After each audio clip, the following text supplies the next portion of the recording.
afternoon. Brittany Taylor here with breaking news that could affect you, Spartans. As you know, over the last few years, South Warren's technology policy has changed. First, last spring, they started letting students use cell phones during class changes and before school. Then, this past semester, technology violations were way up, so students became no longer allowed to use MP3 players in classrooms. But things could be changing again, and not for the better. Let's go live to Hannah Berg on the scene with Mr. Cook to talk about potential changes in the cell phone policy. Thanks, Brittany. I'm here with Mr. Cook to ask him a few cell phone violation policy questions. So, Mr. Cook, what has changed with the cell phone policy this year? I don't know that there's been a lot changed with the cell phone policy. The only thing we did was eliminate the opportunity to use your cell phone as a listening device for an iPod, because many times we as staff and teachers were unable to tell whether somebody was really listening to music or they were busy on their phone. How many technology violations have we had this year? I think it's probably in the 75 to 85 range by now, which is doesn't sound like a lot, but when it's something that's allowed during the breaks and lunch, to me that's quite a few when it's going on in class. What do tardies have to do with cell phone violations? Well, they really don't have much to do with each other. When we decided to make this change last year, we wanted to give the students opportunity to clean up what we thought was a big problem for us at that time, and putting one contingent on the other was kind of just a motivation factor. Have tardies been a problem this semester? They've not been that much different than they were last year. We would like to see them a little bit better, but I won't say that they've gotten worse, but they didn't get nearly much better than what we thought they would. Do you think cell phones could be taken away based on this trend? Not this trend alone. I would say it would take not only that and see the trend of cell phone abuse going up, but we wouldn't do it just upon one trend. We would look at several pieces of data.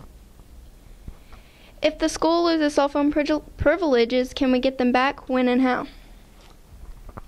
I think if we decided to keep it tied to something like tardies, or if you do this, then you get that, yes, they could be earned back. But right now, we would just be in the planning stages. Those are things we typically do in the summertime. But right now, I don't see any changes coming. But you know, it's still 6 weeks of school left, so you never know what might occur. And lastly, what advice would you give to the student body? First thing is just when you go into class, when the bell rings, turn it off. If you're using it between class, when you finish, turn it off. Put it away, put it in your pocket, put it in your purse, and you won't have any problem with that. And if that occurs, then we can keep this policy in place, as I see it. Thank you. Thank you. Thank you, Mr. Cook. Now let's go live to Mr. Embry to talk about current cell phone policy.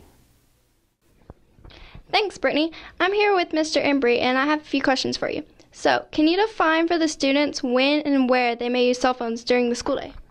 Yeah, you can use cell phones in the hallways before school. Let's go when first. Before school, and in between class, and during your lunch periods.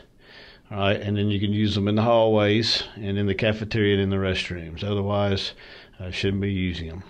Okay, and what are some common times or places you've noticed the students are using cell phones inappropriately? Well, probably the most common time is during class periods. We've noticed that a lot of students asked to go to the restroom or sent to the office or whatever, and they'll use their cell phone. That's still during instructional time, so you're not supposed to be using your phone anytime during instructional time whatsoever. And lastly, do you have any advice for the student? No, just make sure you turn them off more than anything else. When you go into class, the best thing to do is to turn the cell phones off, because we also get a lot of violations by the phones going off while they're in people's pockets or purses or whatever. And if you'll just turn them off when you go in class, then we can avoid that problem. Thanks, Mr. Embry. Now let's get some students' opinions. Hi, I'm here with Lucas Holland, and we're here to ask him some questions. So, Lucas, do you like using your cell phone various times during the school day? I love being able to use my cell phone. It's a great way of communication. I can make rides home, I can make plans for the night, and I can get on Twitter.